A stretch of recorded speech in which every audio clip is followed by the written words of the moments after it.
June 17th, 2021, we're in Kinston, North Carolina. You can see this aircraft stalling and coming straight down vertically here. This was during a drag racing show, and this aircraft was not part of the drag racing. So we're going to find out what happened on this NTSB Final Report with this air tractor. So after the crash, firefighters are going to have to come and get on scene. You can see all the people here um, coming to watch this drag racing, and now we have a fire. And there was one pilot that sadly did not make it. So there's no firefighters on scene. You're not going to have firefighters really on scene for a drag racing. Maybe you'll have medics standing by. But as you can see, there's nobody really to put out the fire. But firefighters did get on scene. Always a bad sign when you see the cockpit covered up like this for NTSB. There's probably a fatality. They did have a fire extinguisher. It hit this fence. They got the fire out. But what happened, the pilot had completed a full day of agriculture spraying operations, refueled, and then departed to position the airplane back to his home base. The pilot informed a friend that he was going to perform a flyover at a drag racing strip that was along the route. Video evidence and multiple witnesses reported seeing the airplane perform an aerobatic maneuver, which we saw earlier over the drag strip. The aerobatic maneuver captured on video showed the airplane pull up while in an inverted attitude, reached the top of the climb.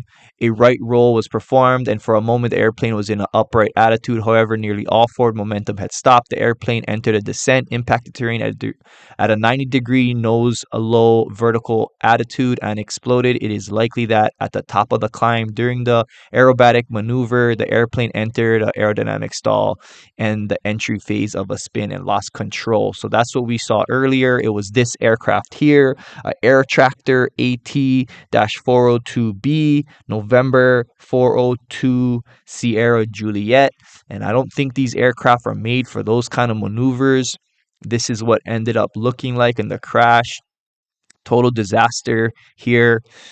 And the pilot was the president of the agriculture operations business that operated the airplane from an airstrip at his residence. Witness reported that in the weeks leading up to the accident, they had observed the accident airplane, most likely piloted by the pilot, as it performed the low-level aerobatics over the drag strip. So it seemed like this guy was practicing for this thing to do a surprise show. Based on this information, it is likely the pilot's decision to perform low-level aerobatics in the airplane not approved for aerobatic flight was a repetitive behavior indicative of hazardous attitude and poor decision making. So not good at all. These are the kind of things that really upset everybody in the aviation and firefighters as well, because we don't like to come on scene to these type of things. Here's the drag strip, and you can see the accident site was here. Please like and subscribe if you are interested in more of these final reports. So here's the engine that the NTSB got removed from the terrain. Post-accident examination revealed no evidence of any pre-impact mechanical malfunctions. So this thing was working perfectly fine, pretty much pointing towards pilot error. Here's a closer look at the propellers. You can see 3 of them were separated from the hub near the engine. One blade had significant bending. Each of the blades had varying degrees of gouges from impacting that chain link fence. So there's the chain link fence. And then also going over some hazardous attitudes.